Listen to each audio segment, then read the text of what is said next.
Hello, ഞാനിപ്പോൾ നിൽക്കുന്നത് കാനടിമഠം ദേവസ്ഥാനം എന്ന് പറയുന്ന സ്ഥലത്താണ്. കണ്ടല്ലോ.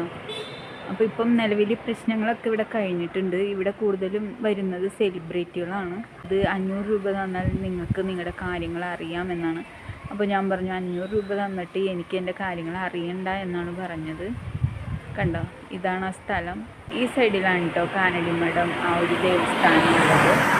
ഇവിടെ സെലിബ്രിറ്റികളാണ് കൂടുതൽ വരുന്നത്. അഖിൽമാരാർ, ജയറാം, സുരേഷ് ഗോപി, അമൃത, ഖുശ്ബു, ശോഭന, ഒട്ടനവധി നമ്മുടെ സിനിമ ആർട്ടിസ്റ്റായാലും സീരിയൽ ആർട്ടിസ്റ്റുകളായാലും ഒരുപാട് പേര് വരുന്ന ഒരു സ്ഥലമാണ്. അപ്പോൾ ഇവരുടെ മാർക്കറ്റിംഗ് തന്ത്രം എന്ന് പറയുന്നത് തന്നെ ഈ ഒരു ഫിലിം സ്റ്റാറുകളെ വെച്ചിട്ട് മാർക്കറ്റ് ചെയ്യുക എന്നുള്ളൊരു കച്ചവട തന്ത്രം തന്നെയാണ് ഇവിടെ നടക്കുന്നത്. അപ്പോൾ ശരിക്കും പറഞ്ഞാൽ അടിയുണ്ടായിട്ട് കുറച്ച് ദിവസങ്ങളായി. ഇവരെ ആരാധിക്കുന്ന കാനടിമഠം വിഷ്ണുമായ ഭഗവാന് പോലും ഇവരുടെ ആ ഒരു അടി കഴിക്കാനായില്ല എന്നുള്ളതാണ് ഇതിൻ്റെ ഒരു എന്താ പറയുക ഏറ്റവും ചിരി വരുന്ന ഒരു വസ്തുത എന്ന് പറയുന്നത്. അടികൊണ്ട് 11 പേരോളം തൃപ്രയാർ താലൂക്ക് ആശുപത്രിയിൽ അഡ്മിറ്റായി എന്നൊക്കെയാണ് കേട്ട ന്യൂസ്. ഇപ്പോൾ നിലവിൽ പ്രശ്നങ്ങളൊക്കെ തീർന്നു എന്നാണ് അറിയാൻ കഴിഞ്ഞിട്ടുള്ളത്. ശരിക്കും പറഞ്ഞു കഴിഞ്ഞാൽ ഇതാ ഞാൻ നിൽക്കുന്ന ഈ ഒരു ഭാഗം എന്ന് പറയുന്നത് ഒരു തിയേറ്ററാണ്. ഇത് ഇവരുടെ തന്നെ തിയേറ്ററാണ്. യഥാർത്ഥത്തിലുള്ള കാനടിമഠം തറവാട് ഇവിടെ നിന്ന് 1 കിലോമീറ്റർ അപ്പുറത്തേക്കുള്ളതാണ്. അവിടെയാണ് യഥാർത്ഥത്തിൽ കാനടിമഠം വിഷ്ണുമായ സ്വാമി ഇരിക്കുന്നത്. അവിടെ നിന്ന് കൊണ്ടുവന്ന് പ്രതിഷ്ഠിച്ചിട്ടുള്ള പ്രതിഷ്ഠകളാണ് ഇവിടെ ഉള്ളതൊക്കെ. ഇത് അവരുടെ ഒരു പാർക്കിംഗ് ഏരിയയും പിന്നെ മണ്ഡപം കൂടിയിട്ടുള്ളതാണ്. ഇതാ ഇപ്പുറത്ത് കാണുന്നതാണ് കേട്ടോ അവരുടെ ആ ഒരു അമ്പലം എന്ന് പറയുന്നത്. ശരിക്കും ഇവിടെ നടക്കുന്നത് ഒരു കച്ചവടം തന്നെയാണ്. ക്ഷേത്ര ഭാരവാഹികൾ തമ്മിൽ തന്നെയാണ് അടി നടന്നിട്ടുള്ളത്. ഇതിൽ ചേട്ടനാനിയന്മാർ കൂടി ചേരിയായി തിരിഞ്ഞിട്ടാണ് ഇവിടെ അടി നടന്നിട്ടുള്ളത് കേട്ടോ. അപ്പോൾ കണ്ടല്ലോ, എൻ്റെ ബാക്കിൽ കാണുന്നതാണ് ഈ പറയുന്ന കാനടിമഠം ദേവസ്ഥാനം എന്ന് പറയുന്ന ഈ ഒരു ക്ഷേത്രം വരുന്നത്. ഇത് ഇവരുടെ മണ്ഡപം, പാർക്കിംഗ് ഏരിയ ഒക്കെ കൂടിയിട്ടുള്ള കോമ്പൗണ്ടാണ്. വല്ലാത്ത ജാതി അല്ലേ. അപ്പോൾ തട്ടമിട്ട് ഞാൻ ക്ഷേത്രത്തിന് വേണ്ടി നിൽക്കുകയാണ്. ക്ഷേത്രത്തിൽ വരുമ്പോൾ മാത്രമാണ് ഞാൻ തട്ടിടാറുള്ളൂ കേട്ടോ. അതൊക്കെ ഇപ്പോൾ ഞാൻ ഹിന്ദുവാണ്. അപ്പോൾ ഇതാണ് ഇന്നത്തെ ഇവിടുത്തെ വിശേഷം. ഇത് അധികം ആരും വാർത്തയാക്കിയിട്ടില്ല എന്ന് തോന്നുന്നു. അടി നടന്ന കാര്യം അങ്ങനെ അധികം ആരും അറിഞ്ഞിട്ടില്ല. ഒരു ചാനലിലായിട്ടാണോ 1-2 ചാനലിലാണെന്ന് തോന്നുന്നു ആകെ വാർത്ത വന്നിട്ടുള്ളത്. സത്യം പറഞ്ഞാൽ അറിയാത്തവരാണ് ഇവിടെ വന്ന് കെണിയപ്പെടുന്നത്. ശരിക്കും പറഞ്ഞു കഴിഞ്ഞാൽ ബിസിനസ്സിന് വേണ്ടി കാട്ടിക്കൂട്ടുന്ന ഇതൊക്കെ തന്നെയാണ് കേട്ടോ. ഇവിടെ എന്തോ പ്രശ്നം ഉണ്ടായി എന്ന് പറഞ്ഞു ഈ ദേവസ്ഥാനത്ത്. നമ്മള് ന്യൂസിൽ കണ്ടതാ.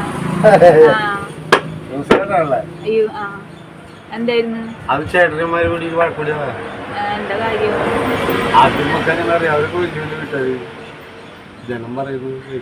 നമ്മള് യൂട്യൂബിൽ കൂടെ ഇതറിഞ്ഞതേ. ഞാനത് ഇവിടെ പറഞ്ഞിട്ട് ഞാൻ ഇതുവരെ കണ്ടില്ല. അല്ല, അതിലിപ്പോ ഞാന് ഇത് കണ്ടതെന്ന് പറഞ്ഞാൽ 11 പേര് താലൂക്ക് ആശുപത്രിയിൽ അഡ്മിറ്റ് ആയി.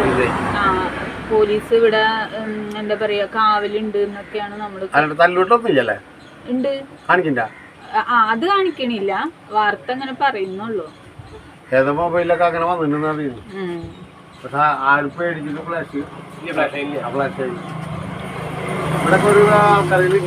വാർത്ത വന്നിട്ടുള്ളത് വലിയൊരു ചാനലിൽ തന്നെയാണ്. അത്യാവശ്യം ആൾക്കാർ കണ്ടിട്ടുണ്ട്. ഒരുപാട് ചാനലിലൊന്നും ന്യൂസ് ലീക്ക് ആയിട്ടില്ല. ചെറിയൊരു ഇങ്ങനെ വലിയൊരു ചാനലിലാണ് ഞാൻ കണ്ടത്. കൂടുമ്പോ കൂടുതൽ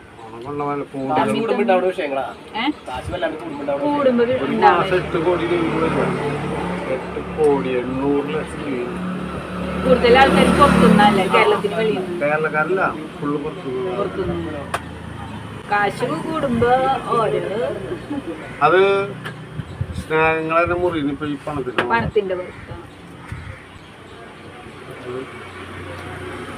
പുറത്ത് ഒരു മീഡിയ ലെവലിൽ ജീവിച്ചു പോകാൻ സുഖം. വൈകുന്നേരം സുന്ദരമായിട്ട് കൂർക്കും വലിച്ചു കിടന്നു എല്ലാത്തിനും ടെൻഷനാണ്. എത്ര പണം അതാണ് ലോകം.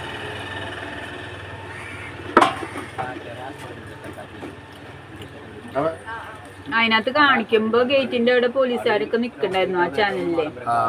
അപ്പൊ ഞാൻ ജസ്റ്റ് കണ്ടില്ലല്ലോ. ബ്ലാക്കറ്റുകളൊക്കെ ഉണ്ട് ഉള്ളിൽ. അതാ അപ്പൊ പൊതുവെ ഞാൻ ഉള്ളിൽ പോയില്ല, 30 പേരോളം ജസ്റ്റ് പോയി നോക്കായിരുന്നല്ലേ വെറുതെ കാണാൻ. അതല്ലേ വിഷയങ്ങളൊക്കെ പ്രൈവറ്റ് ഇത്രത്തോളം ഈ കാര്യങ്ങള്